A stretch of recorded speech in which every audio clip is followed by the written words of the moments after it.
Olivier Gallet, directeur de l'association Envol, Mewen Champalone, une des stagiaires, et Richard Stick, c'est bien ça? Oui, c'est ça. Oui. C'est ça. Bonsoir à tous les trois. Bonsoir. Bonsoir. Bonsoir. Alors vous êtes ici pour présenter le nouveau projet des stagiaires du dispositif Prépa Rebond, mis en place par l'association Envol. L'association permet à des personnes en décrochage de renouer avec le monde du travail. Envol, qui est basé au Lyon d'Angers, propose notamment d'améliorer vos compétences, d'obtenir une qualification, de vous adapter à votre environnement professionnel ou encore d'acquérir de l'autonomie dans la vie personnelle et sociale. Le dispositif Prépa Rebond aide donc des personnes à se réinsérer dans le monde du travail, un accompagnement, un suivi des compétences, etc. Ce dispositif, je le précise, concerne les métiers de l'agriculture, du bâtiment, de l'industrie, du service à la personne, de la propreté et de la maroquinerie. Et pendant tout le mois de mars, les stagiaires de ce dispositif ont participé à un projet un peu spécial. Ils ont créé une œuvre sous la tutelle de l'artiste Boteropop en lien avec les 17 objectifs du développement durable adoptés lors de la COP21.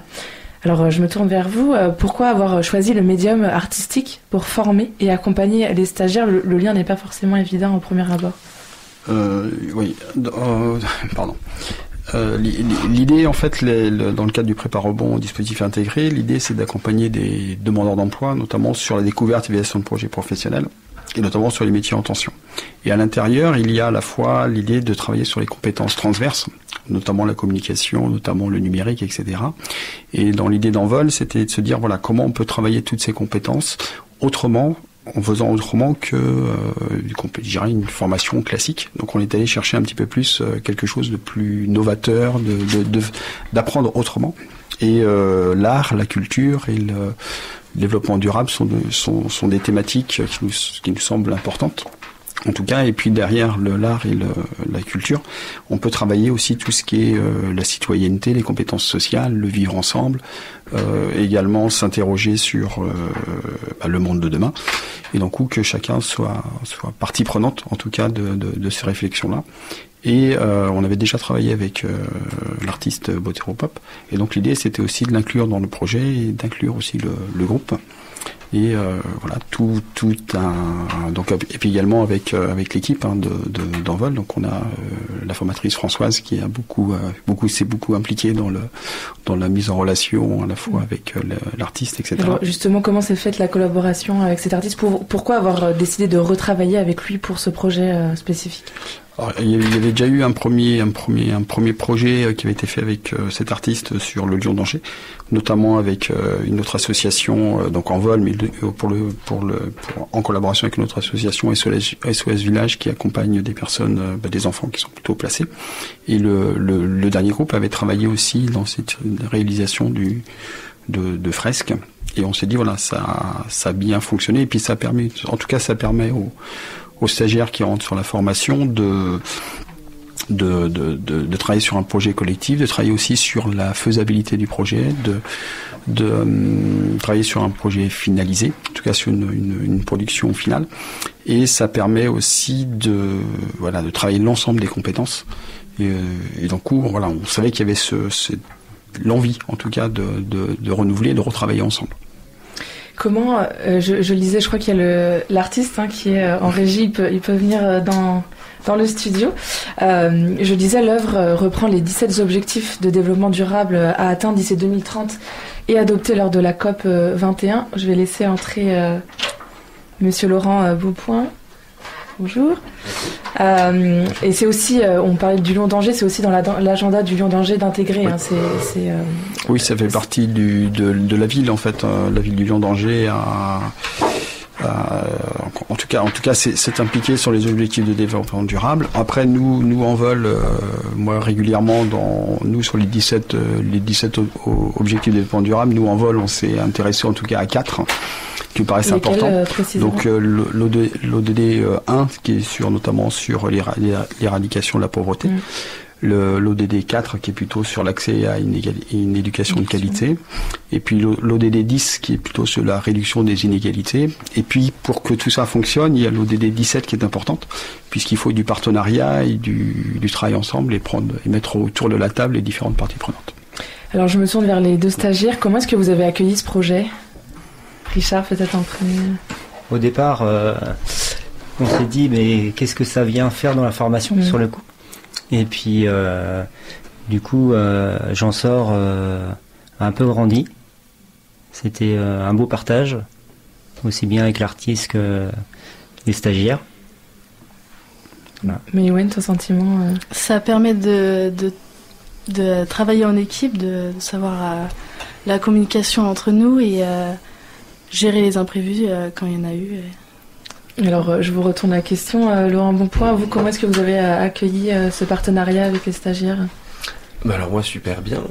C'était très chouette comme projet pour plusieurs raisons. Le sujet traité forcément est intéressant. Effectivement, les 17 ODD du développement durable de l'ONU, pour ceux qui l'ont déjà regardé, ressemblent à des logos pas très jolis type Windows. Donc on se disait qu'il y avait forcément mieux à faire, et je pense qu'on est collectivement arrivé. Mais surtout, oui, c'est une semaine avec tous les stagiaires de l'Envol. On est parti vraiment sur une feuille blanche avec cette volonté, mais rien de plus. Et c'est à force de discussion, de réflexion, d'envie, que tout ça s'est mis en place. Et effectivement, de les voir évoluer, peut-être au début avec des yeux de merlan-frit, en disant mais vers quoi on va et effectivement à quoi ça va nous servir. Et les voir finalement évoluer dans tout ça, s'entraider, des fois renoncer à ses propres idées au profit des idées du collectif, de trouver sa place, de qui faisait quoi, de venir soutenir l'autre et ce genre de choses. Tout le long de la semaine, c'était très chouette à voir, et je crois qu'ils en sont effectivement très contents et fiers, donc c'est encore plus pour moi une satisfaction. Et alors justement, comment est-ce que vous avez travaillé? Est-ce que c'était, comme vous le disiez, une concertation tous et toutes ensemble, ou bien est-ce qu'il y avait des stagiaires qui se sont pas appropriés, mais qui ont travaillé sur plus une thématique qu'une autre? Comment est-ce que le travail s'est fait? Alors là, je pense que c'est plus à eux de répondre. Et ben alors, je vous pose la question. Yoann ou Richard? On a travaillé tous ensemble, et on s'est réparti les tâches en fonction de ce qu'il y avait à faire.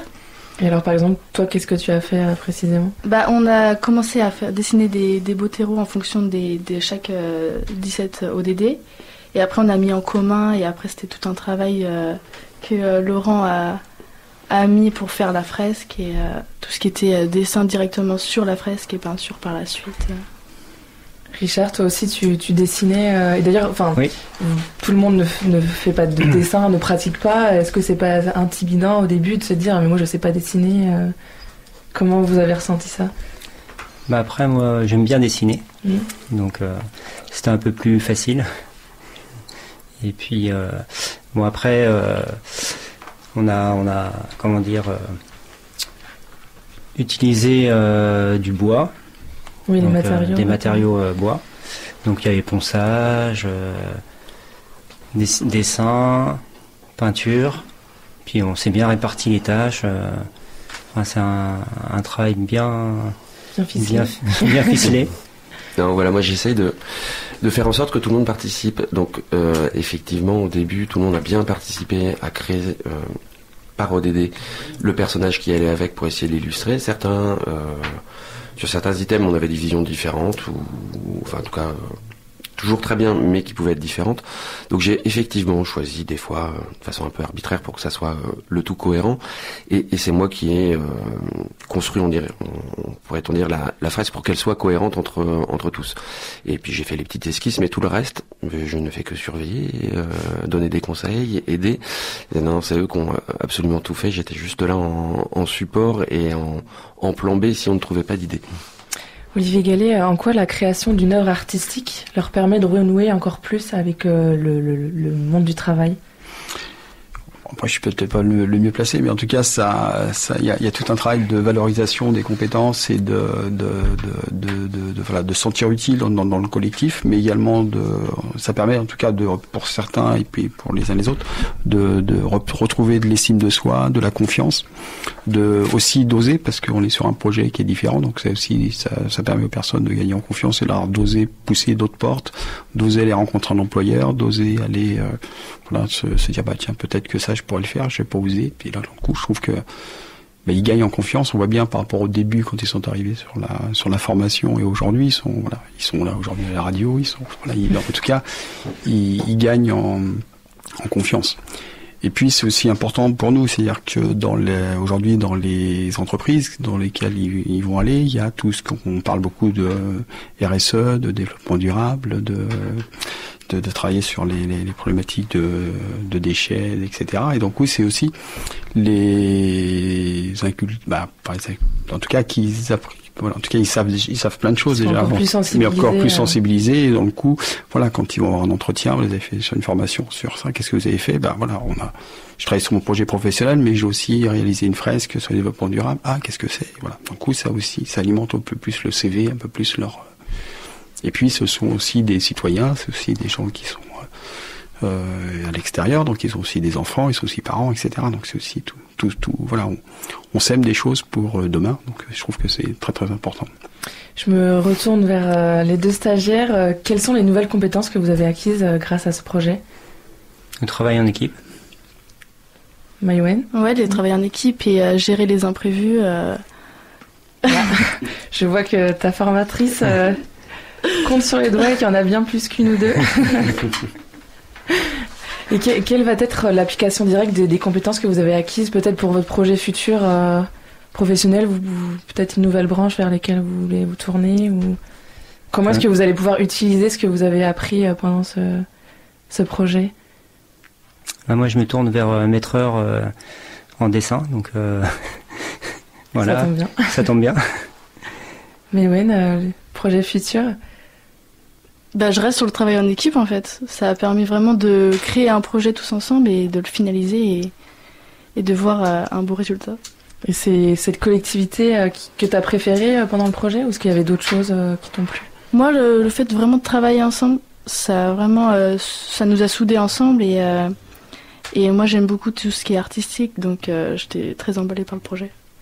Quelles ont été les difficultés auxquelles vous avez été confrontés? Je m'adresse aussi à Laurent Maupoint.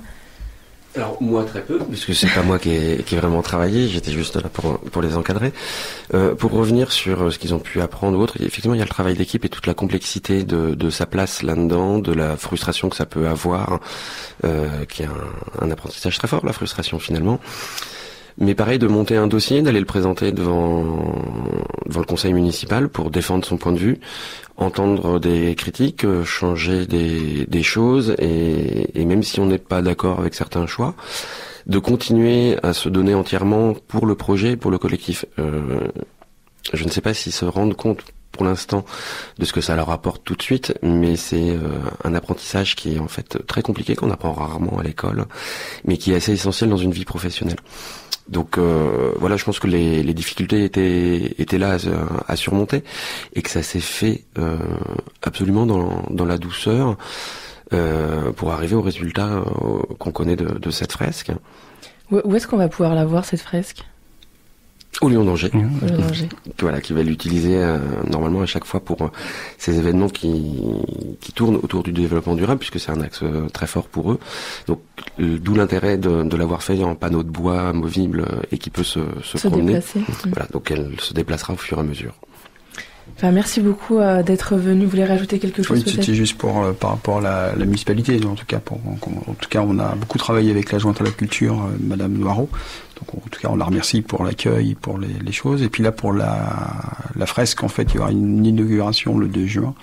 Et puis un vernissage, je crois, le 14 mai, avec un petit travail là. Eh bien, c'est noté. Rendez-vous... Non, Hugo, mauvaise. Rendez-vous donc pour le vernissage en mai et en juin, et puis au Lion d'Angers pour voir cette fresque. Merci beaucoup. Merci. Merci.